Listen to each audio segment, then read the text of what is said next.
14-year-old daughter spent 3 days making a birthday cake for my sister-in-law. The frosting said, "Favorite aunt." My mother-in-law dumped it into the trash and said, "No one is going to eat it, sweetie." Then my husband got up and announced this. The whole room froze. By Saturday afternoon, our kitchen looked like a small bakery after a rush. Chloe had spent 3 days on that cake, baking layers after school, testing frosting on parchment, and checking the timer like it mattered more than homework. She wanted vanilla bean cake with strawberry filling because Madison had once called those flavors expensive.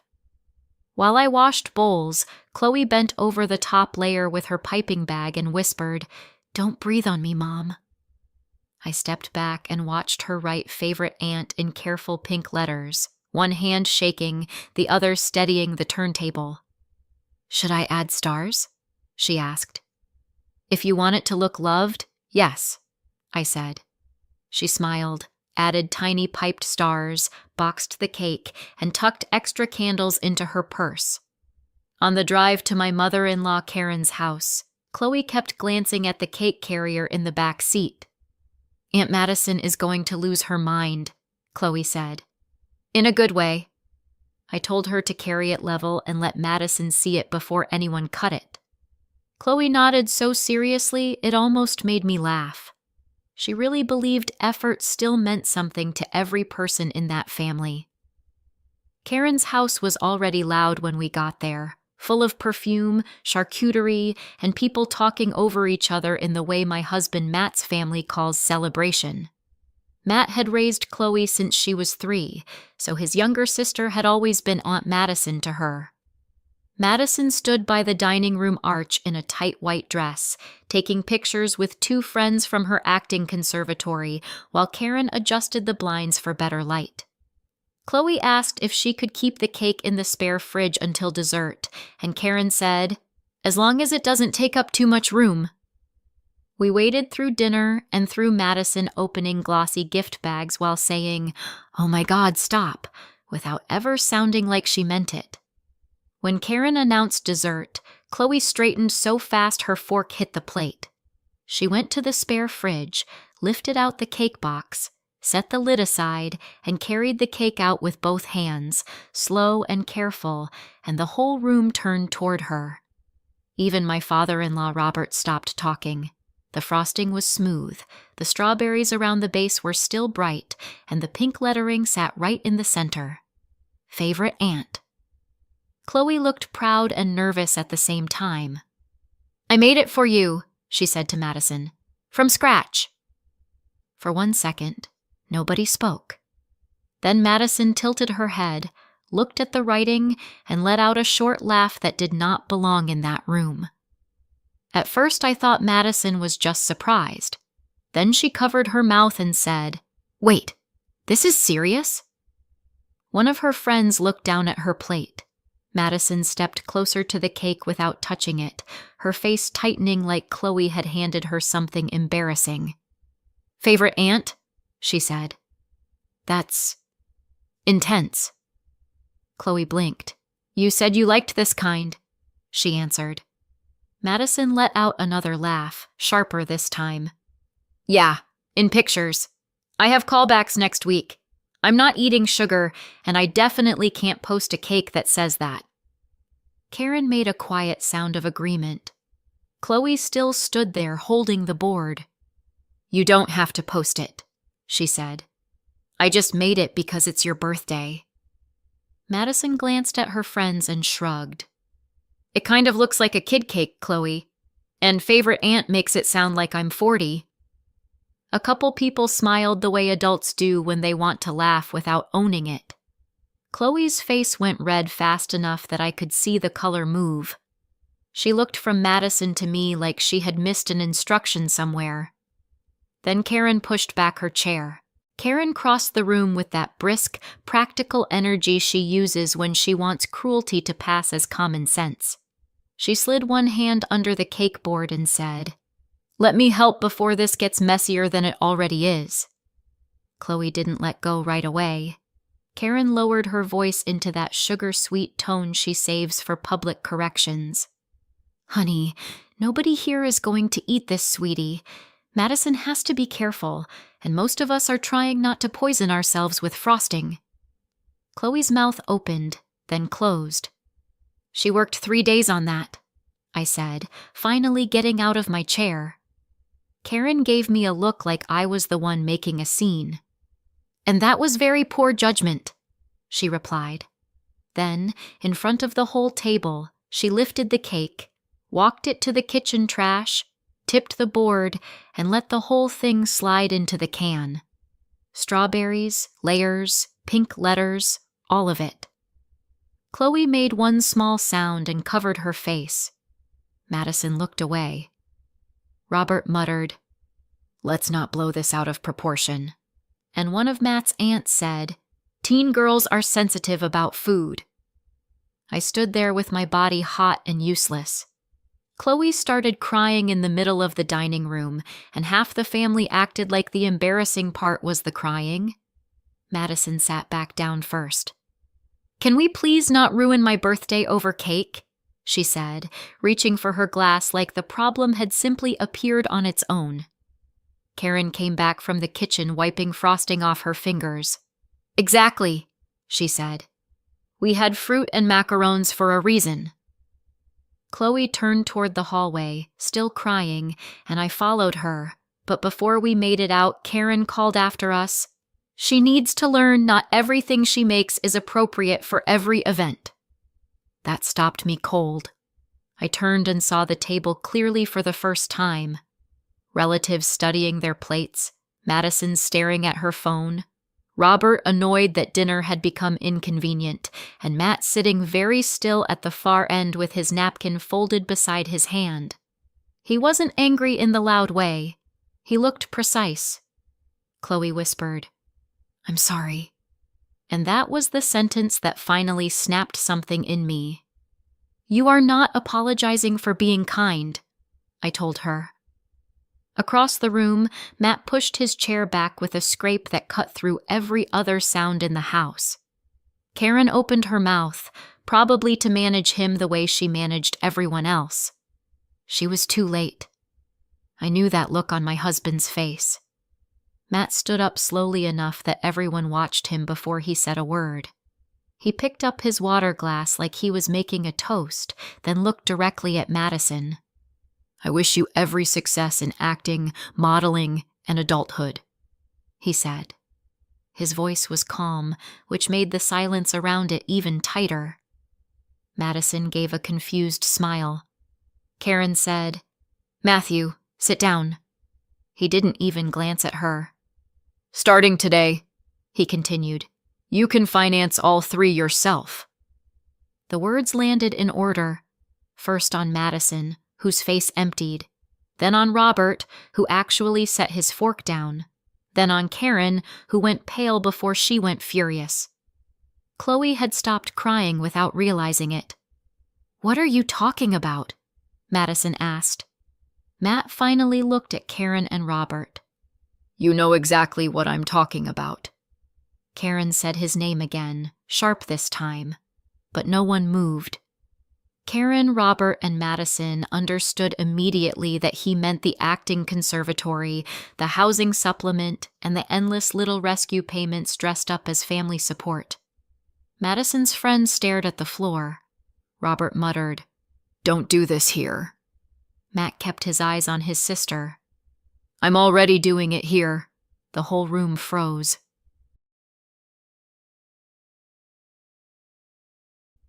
When I first started dating Matt, his little sister Madison was 8 and already running the emotional climate of that house. The first time I saw it clearly was at a Friday dinner at Karen and Robert's place. Karen had made spaghetti, Robert had a game on mute, and Madison decided halfway through the meal that she wanted takeout sushi instead. Karen told her no once, softly, and Madison slid off her chair, cried hard enough to choke, and kicked the table leg until her milk tipped over. I waited for a consequence. Instead, Karen crouched beside her and said, Okay, don't get yourself worked up," while Robert reached for his wallet. Matt grabbed paper towels and cleaned the floor. 10 minutes later, Robert came back with a California roll and a smile, and Madison sat down like she had survived an injustice. "She's our surprise baby," Karen told me, almost proudly. "She feels things deeply." Matt didn't say anything. He just wrung out the dishcloth and kept wiping up milk no one else had touched. Madison looked at him and said, "Can you get me soy sauce?" Like he worked there. He got it, because that was easier than a fight he wouldn't win. That was my first lesson in how that family rewarded the loudest need. On the drive home that night, I asked Matt if Madison was always like that, and he gave a tired shrug that answered before he spoke. "Pretty much," he said, eyes on the road. "When I was a kid, there were rules. Chores before TV, summer jobs at 15, no help with college. My parents were stricter then, or maybe just more tired and poorer." We stopped at a light, and he tapped the wheel once. I asked if he resented her. "Not when she was little," he said. "It wasn't her fault she was born into the easy version." Then he glanced at me and added, "But people get attached to being the exception." I remember the streetlight on his face, the way he said it without drama, like he had already accepted a fact he didn't approve of. He told me Madison never heard no for long, because somebody always translated it into yes if she cried, pouted, or simply waited people out. "The problem," he said as we pulled into my apartment lot, "is that eventually everyone starts calling it love." That should have warned me. Years went by, and the pattern didn't fade. It got organized. At birthdays, holidays, even random Sunday dinners, the whole house rearranged itself around whatever version of Madison had shown up that day. One Thanksgiving, she arrived 40 minutes late, announced she wasn't eating carbs, and asked why no one had made salmon. Karen immediately started reheating leftover chicken breast. Robert joked that artists were high maintenance, and somehow that counted as permission. Matt carved turkey, carried dishes, fixed the folding chair, and kept conversation moving whenever Madison got bored and turned sharp. If gifts were being opened, hers had to go first. If a story got attention, she interrupted with a better one. If anyone else was celebrated for too long, she found a reason to look wounded. The rest of the family didn't even see it as manipulation anymore. They called it managing her energy. Once, when Matt's cousin asked why Madison never helped clear the table, Karen laughed and said, "We all contribute in different ways." Madison didn't look up from her phone. She just stretched out one hand so Matt could pass her the whipped cream. He did it automatically, then caught my eye and looked annoyed with himself. In that house, selfishness had become furniture. By her mid-teens, Madison had figured out exactly what the family most liked to worship about her. She was pretty, camera-ready, and completely in love with being looked at. Karen turned the guest room into a wardrobe corner with garment racks and a lit mirror. Robert paid for headshots, ring lights, workshop fees, and whatever subscription some acting coach said was essential. If Madison posted a self-tape, Karen sent it to relatives like a graduation announcement. If she booked a student short film for no money, Robert said, "This is how big careers start." At one summer barbecue, Madison changed outfits 3 times before sunset because the backyard light was wrong for content. Chloe was 9 then, sitting on the patio steps with a popsicle, watching her aunt pose by the hydrangeas, while Karen held a reflector board she barely knew how to use. "Can you move the cooler out of frame?" Madison called, and Matt, who had been grilling for everyone, moved it. She thanked him without looking at him. Later that night, Karen told me Madison wasn't meant for ordinary work because she had presence. I asked who was paying for all this presence. Karen smiled like I'd made a small, uncultured joke. By then, support in that family was a one-way road with Matt's name on it. When Madison got into an acting conservatory in the city, The decision about who would help pay for it was treated as already made before we sat at our kitchen table. Karen brought the packet. Robert talked numbers like they were brainstorming, and Madison sat on our sofa saying she didn't want money to kill her dream. Chloe did homework nearby. Matt asked what loans looked like, whether Madison could work part-time, whether the program had cheaper housing. Karen answered each question like he was insulting talent. "She needs to focus," she said. Robert added, "You know how much she looks up to you." That was almost funny, considering they'd paid nothing toward Matt's education and had congratulated him for taking on debt at 18. He still said yes. Not all of it, but enough tuition support to make the program possible. Enough monthly help that his weekends disappeared into extra shifts and a bookkeeping job he hated. I told him clearly I was not using my salary for Madison's dream while we still had a daughter to raise and save for, and he said he understood. He never fought me on that. He just worked more. That was the first bill with our daughter's future hidden behind it. The hardest part was that Chloe adored Madison anyway. With only 5 years between them, Madison never felt like a traditional aunt. She felt like the glamorous older girl at the center of the room, the one who knew eyeliner tricks, took cute mirror selfies, and talked to Chloe like she was old enough to be interesting. When Chloe was 11, Madison took her for iced coffee, let her hold the phone while she filmed outfit videos, and called her my tiny bestie. Chloe came home glowing every time. She copied Madison's slang for a month after one mall trip. She started asking if she could wear her hair like Madison's and help backstage when Madison had student performances. I watched it happen and kept hoping some of it was real. Madison could be generous in short bursts, especially when attention came with it. She'd surprise Chloe with clearance makeup, tag her in stories, tell people, "She's obsessed with me," like it was adorable. Chloe heard affection. I heard ownership. But 14-year-old girls are built to reach toward people who look like who they might become, and Madison knew how to stand in that light. Chloe only saw glitter. A few months before the birthday dinner, Matt, Chloe, and I were at a bakery downtown after Chloe's dentist appointment.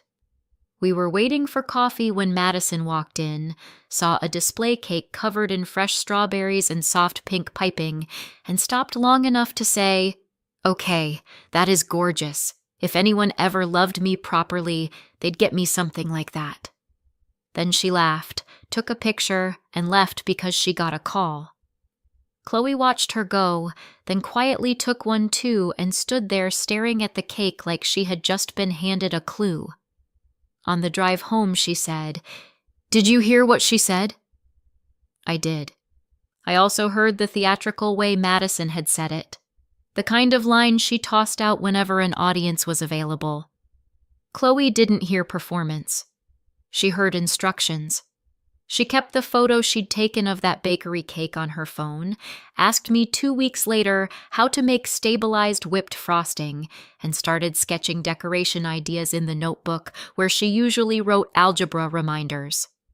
By then, Madison was deeper into dieting, auditions, and mirror checking than ever, but Chloe didn't know any of that mattered more to her than a kind gesture. She only knew she wanted to make the exact cake her aunt had admired. She had no idea the target had moved.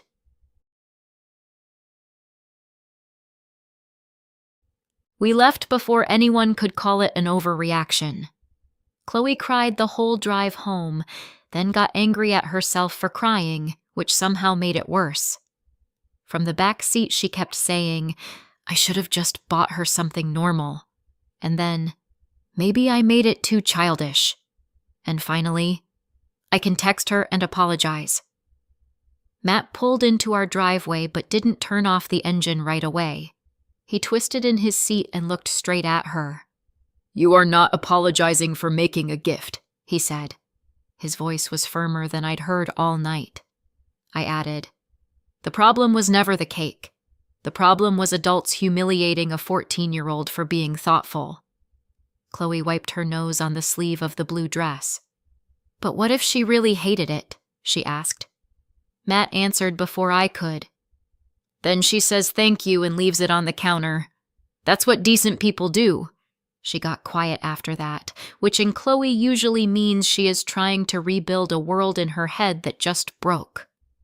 We walked her inside, got her changed, made tea she barely touched, and sat with her until she fell asleep on top of the blanket. When we stepped into the hallway, Matt looked at me and said very evenly, "I'm done." I had heard Matt threaten to stop helping before, usually after some fresh insult from Karen or another manipulative call from Madison. He would cool down, feel guilty, and keep paying. That night was different because he didn't talk about consequences. He opened his laptop. We sat at the kitchen table in the light over the stove, the house finally quiet except for the refrigerator, and Chloe turning once in her room down the hall. Matt logged into the conservatory payment portal, the one he had set up years earlier when he started covering part of Madison's tuition, with the efficiency of someone who had visited it too many times. He clicked through saved cards, recurring payments, billing contact, housing supplement. There was no speech, no dramatic recap, no looking to me for permission. I just watched. "You're sure?"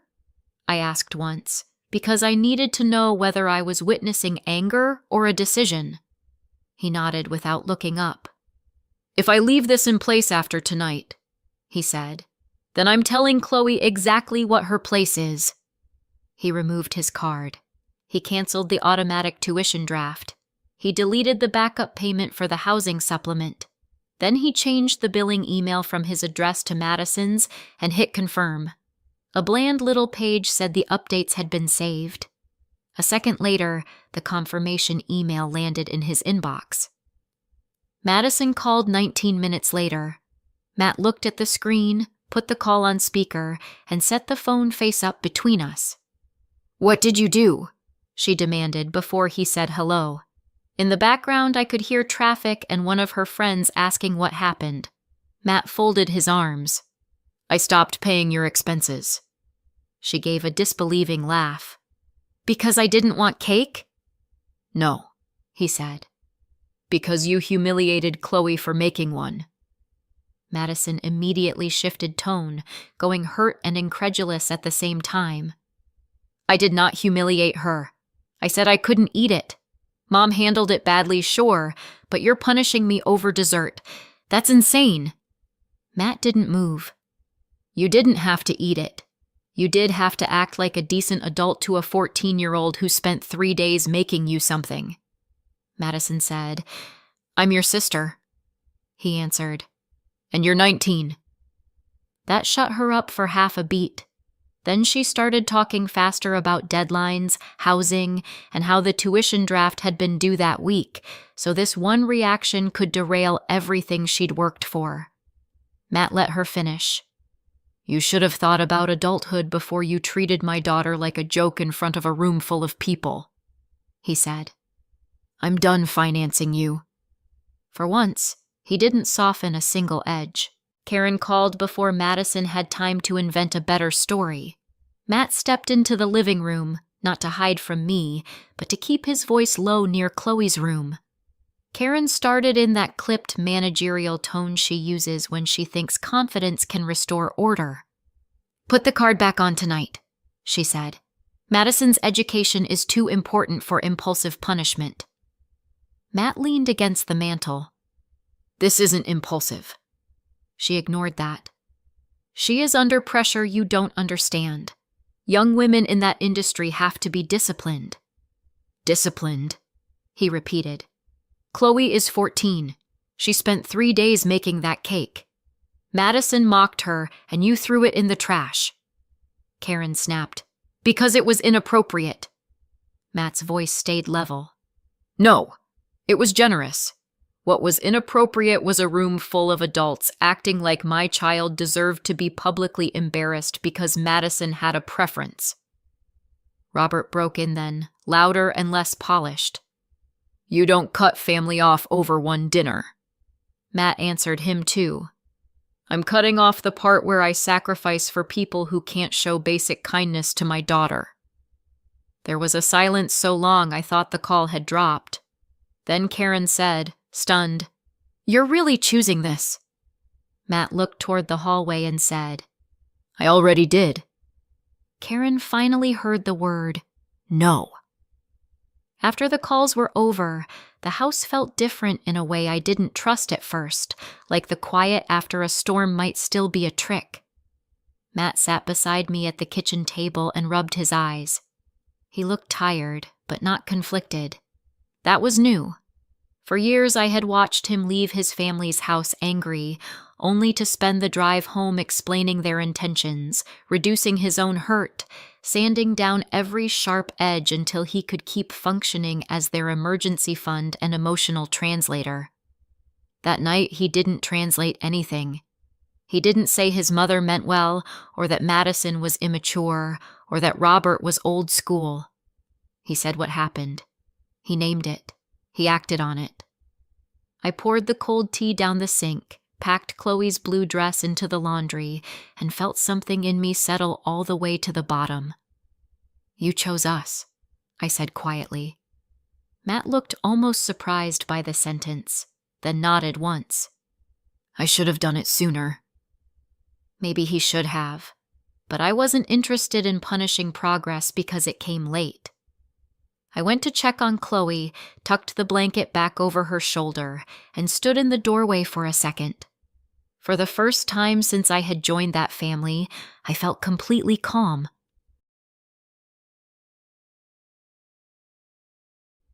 Three days later, Chloe came home from school with her backpack half open and a brightness I hadn't seen since the birthday dinner. "You guys," she said before she even took off her shoes. "It's okay now." She set a small shopping bag on the counter and pulled out a lip gloss set. "Aunt Madison met me outside school after classes. She said she was sorry things got weird and that Grandma overreacted. We got smoothies, and she said she never wanted me to think she didn't love me." Matt and I exchanged the same look without speaking. Chloe kept going, talking fast because hope does that. "She was crying, Dad. She said the school was already warning her about late fees after the missed tuition draft, and she was under so much pressure. She said if you could just put the card back for now, everything could go back to normal, and we could all have dinner next week." There it was, tucked into the middle of the apology like a wire inside a toy. I asked, "Whose idea was it for her to talk to you about money?" Chloe hesitated. "She said I was the only one who could get through to Dad." Matt's jaw tightened. Chloe looked between us, confused again, still wanting the version of the story where kindness fixed things. The sentence wasn't hers. Matt didn't lecture Chloe. He picked up his phone, asked her to finish her snack, and called Madison right there at the kitchen counter. He put it on speaker before she could charm the tone of the room. "Hey," Madison answered in a sugary voice the second she realized Chloe was nearby. Matt cut straight through it. "Do not use my daughter to negotiate your tuition." Silence. Then Madison tried for wounded. "I was apologizing." "No," he said. "You were recruiting." She started talking about how Chloe wanted peace, how family should help family, how she'd taken responsibility by reaching out. Matt stayed so calm that every excuse sounded thinner next to him. "If your relationship with Chloe depends on tuition money," he said, "then it isn't a relationship. It's leverage." Madison snapped back fast enough to reveal herself. "That is so unfair. I'm trying to repair things, and you're making me the villain because you're cheap." I watched Chloe's face change at that word. Matt heard it too. "You are an adult," he said. "Handle your school with the same energy you bring to controlling a 14-year-old. Madison asked if he seriously expected her to throw away her future over one misunderstanding. "No," he said. "I expect you to stop treating my child like a payment method." Madison went quiet for half a second. Chloe took her phone to her room after that and texted Madison anyway because 14-year-olds believe private conversations can rescue what adults break in public. 20 minutes later, she came back down in tears and handed me the phone without speaking. Madison hadn't bothered to be subtle once the money was out of reach. The messages were short and vicious. I never wanted this mess. Your dad ruined everything. I tried to be nice. You made it worse. Then the last one. If he won't help me, there's no point pretending we're still close. Chloe sat on the bottom stair and said, "She said she never wants to see me again." Matt took a slow breath. "That is not about you," he said. Chloe looked up at him, furious now. "Then why did she say it to me?" There was no good answer that would keep the truth small. I sat beside her and told her the one we had. Because some adults will hurt the person they think is easiest to reach. Chloe wiped her face hard, then pushed the lip gloss bag away with her foot. That ended the fantasy in a single afternoon. We sat at the kitchen table until dinner got cold, saying the kind of things parents wish children never had to learn, but learn anyway if they are going to stay safe. Matt told Chloe that love doesn't invoice people. I told her gifts are only gifts when they come without a bill hidden inside them. She asked whether Madison had ever liked her at all, and there was no clean answer. "I think she liked being admired by you," I said, "and sometimes she was genuinely kind. But the minute she wanted something more than she wanted to protect you, she showed us what mattered most." Chloe stared at the wood grain for a long time. Then she asked, "So if I got her tuition back, she'd be nice again?" Matt said, "Probably. That's exactly why it wouldn't be real." Something about that landed. She nodded once, small but certain. She took the lip gloss set out of the bag, looked at it, and put it in the junk drawer with dead batteries and spare keys. "I don't want it," she said. Later that evening, she muted Madison's texts, unfollowed her accounts, and handed me her phone so I could make sure there weren't any other messages waiting to sting. She didn't look lighter yet, but she looked clearer. Karen and Robert arrived the next afternoon without calling, which was typical of people who still believed urgency gave them permission. I saw Karen's SUV through the front window and knew before the knock why they were there. Matt opened the door but stayed in the frame.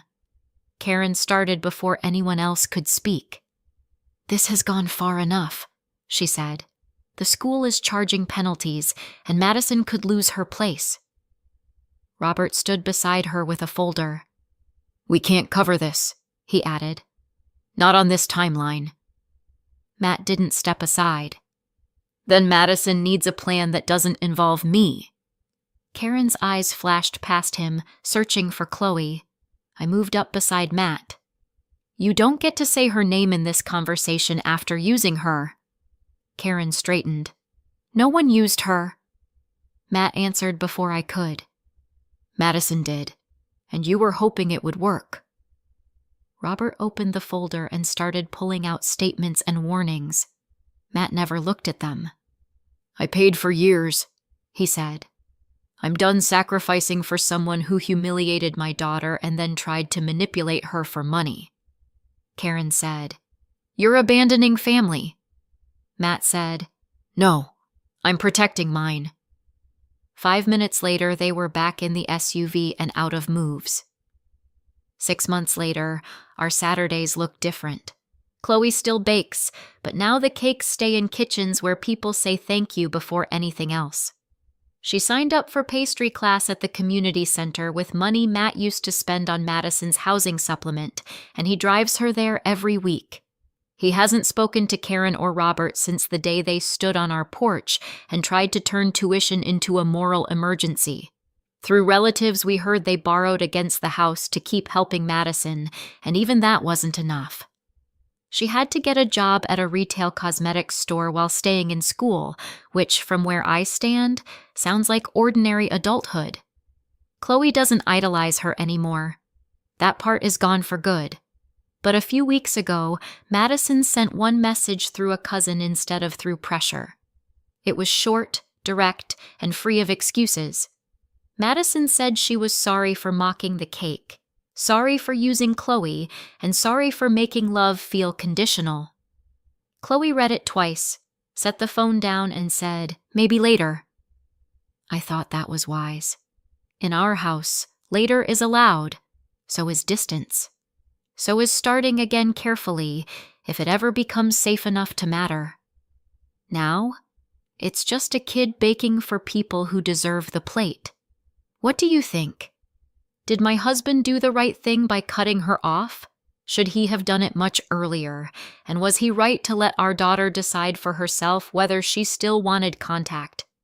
Let me know in the comments and subscribe for more.